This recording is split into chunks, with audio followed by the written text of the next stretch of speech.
Hi everyone, क्या आप जानते हैं head and neck cancers India के मोस्ट कॉमन कैंसर्स हैं और पिछले 2 से 3 दशकों में थ्रोट कैंसर्स बहुत बढ़ गए हैं। मैं doctor Saurabh Kumar Arora, director head and neck onco surgery, max Vaishali hospital.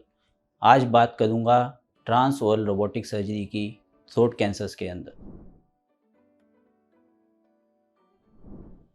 Trans oral robotic surgery के अंदर जो रोबोटिक आर्म होती हैं उनको हम मुंह के थ्रू थ्रोट में इंट्रोड्यूस करते हैं, जिसके लिए फेस पे कोई कट नहीं लगाया जाता और उन आर्म्स को सर्जन दूसरे कंसोल से मैनिपुलेट करके थ्रोट कैंसर्स को रिमूव करता है।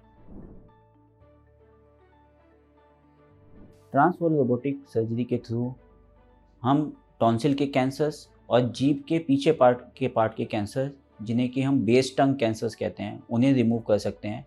साथ ही साथ कुछ अर्ली स्टेज वॉइस बॉक्स के कैंसर्स और फूड पाइप के अपर पार्ट के कैंसर्स को भी रिमूव कर सकते हैं।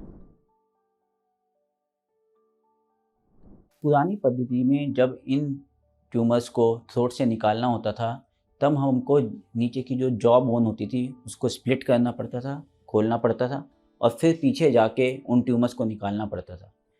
इस प्रक्रिया में हमें उसको रिकंस्ट्रक्शन भी करना पड़ता था और ये पेशेंट बहुत टाइम तक हॉस्पिटल में एडमिट रहते थे। फूड पाइप भी उनका बहुत टाइम तक रहता था और ये प्रक्रिया बहुत लंबी होती थी।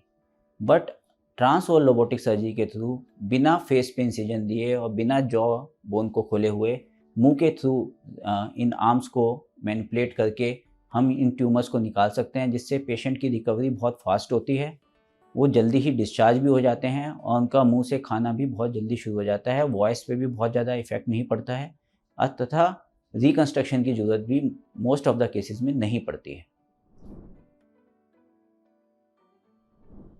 तो कन्वेंशनल थेरेपी में, जैसे हमने आपको पहले भी बताया, जो सर्जरी होती थी उसके अंदर साइड इफ़ेक्ट बहुत ज़्यादा होते थे सर्जरी के।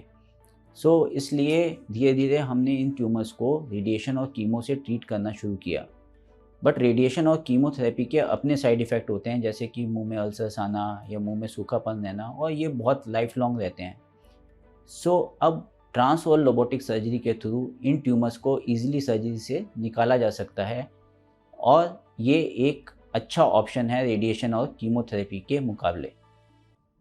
ट्रांस ओरल रोबोटिक सर्जरी के बाद भी कुछ पेशेंट्स को रेडियोथेरेपी की ज़रूरत पड़ती है, लेकिन उसकी डोज कम होती है तो साइड इफ़ेक्ट भी कम आते हैं और बहुत से पेशेंट्स को कीमोथेरेपी की तो ज़रूरत भी नहीं पड़ती है। ट्रांस ओरल रोबोटिक सर्जरी के थ्रू हम थ्रोट के ट्यूमर्स को प्रिसाइजली 3D विज़न के साथ ट्रेमर फ्री मूवमेंट के थ्रू निकाल सकते हैं।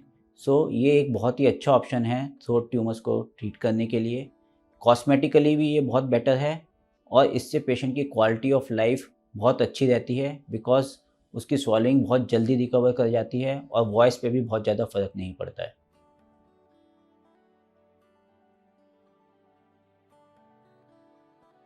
Subscribe to our YouTube channel and press the bell icon to get the latest healthcare updates.